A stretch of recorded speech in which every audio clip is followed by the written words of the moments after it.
Hello everybody and welcome back to Pravus Gaming and more Plague Inc. Evolved Custom Scenarios. Got another request, this time for an SCP scenario.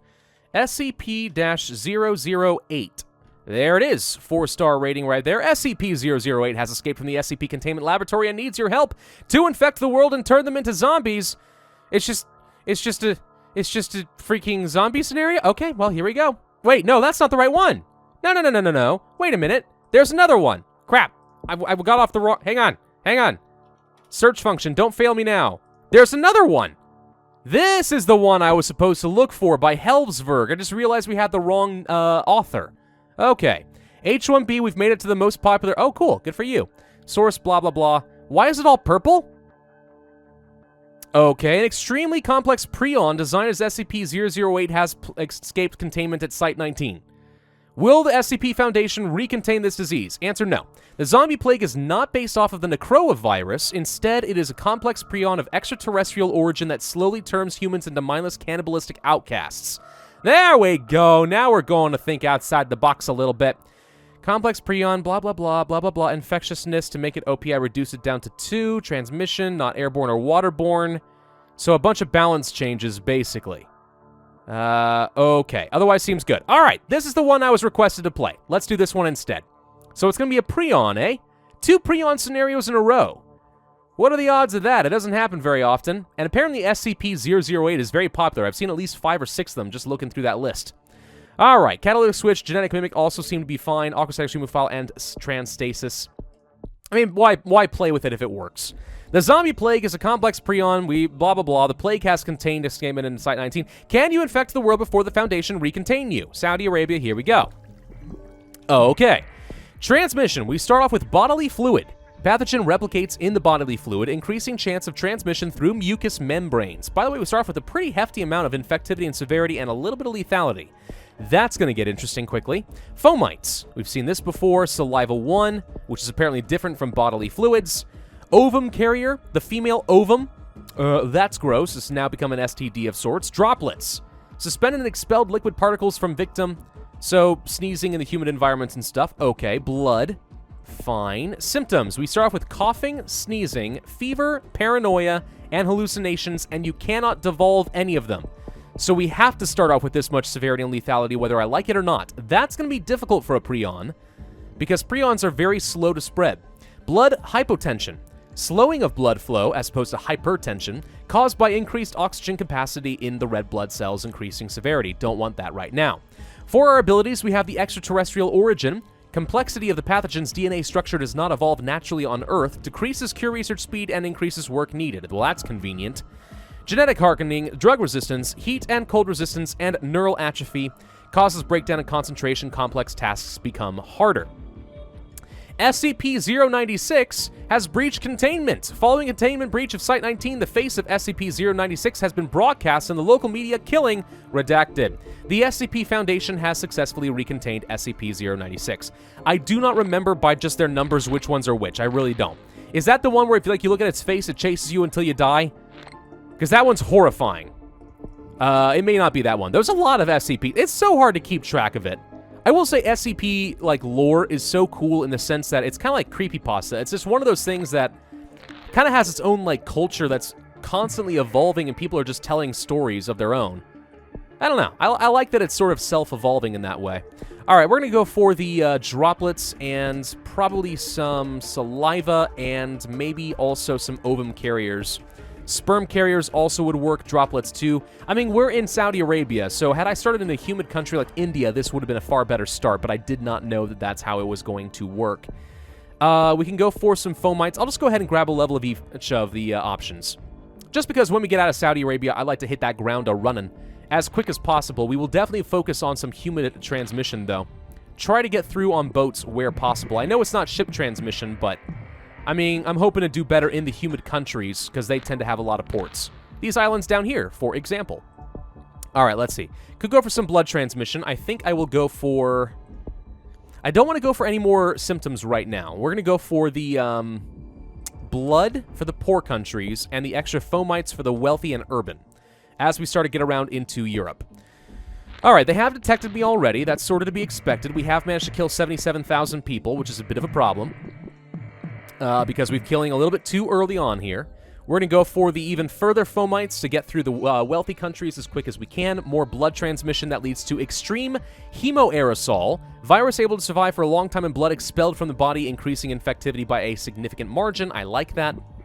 We are going to need some cold resistance now that we're getting into Russia, so let's focus on that next. I'm actually try-harding this a little bit.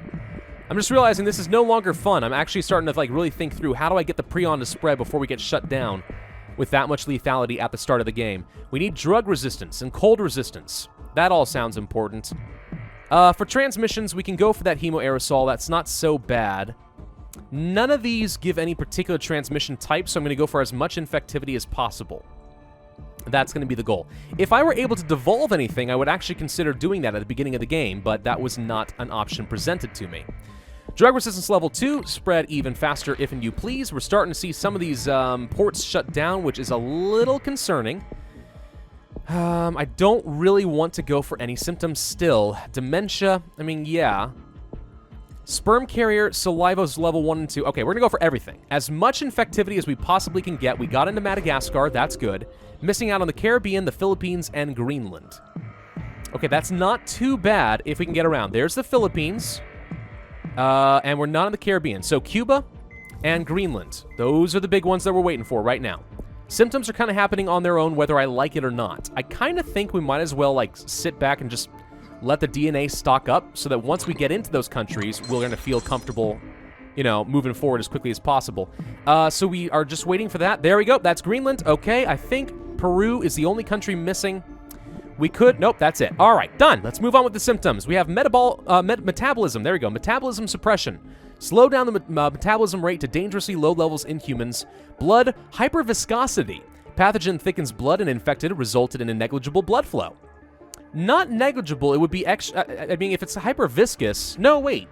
Yeah, that's all right. If it's so viscous, it'd be kind of like the blood slowing down from superclotting. And that sounds just horrifying. I think I've actually heard of some medical conditions where something like this kind of sort of can happen, and you have to really warm up the internal temperature of the body to kind of prevent the blood from just turning into viscous sludge, I think. Paresis. Damage to the brain's motor, increasing severity. Okay, but I need lethality at this stage. Jugular Bite. The infected feel an urge to go and bite others, targeting the jugular. Sounds like Jack Bauer from 24. Remember that episode where he like bit off the guy's jugular? That was terrifying. Cannibalism. Hey, that's what we're supposed to do with SCP-008. So now we have that. Coma, harder to cure, can be nice. Total organ failure. Aggression, sure. Necrosis, well, I don't really need that anymore. We have people turning into zombies, but not really zombies because I can't control them. Total organ failure mutates for free. Awesome! Let's go for the necrosis so we don't kill too quickly. In places like Greenland, that's what I'm the most concerned about. Pick it up. Psychosis. Thought and emotions are so impaired that the contact is lost with external reality. Japan begins to break down under the pressure.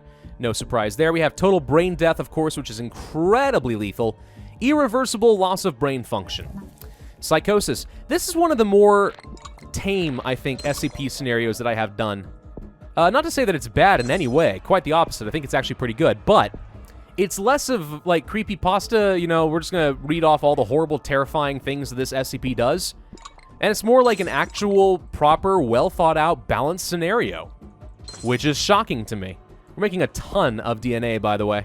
No problem whatsoever. We're just gonna go ahead and keep doing some genetic reshuffles and make this as easy as possible on me.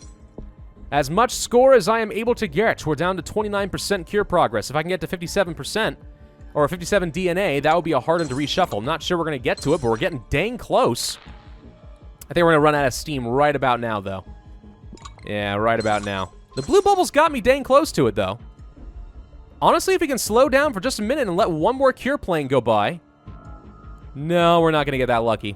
Too bad. It was worth hoping for it. SCP-008 was not... What? Grab it. Reset. Hey, a little bit of extra cure progress. SCP-008 was not contained by the SCP Foundation, and everyone is now very much dead. We turned into a bunch of mindless cannibal people.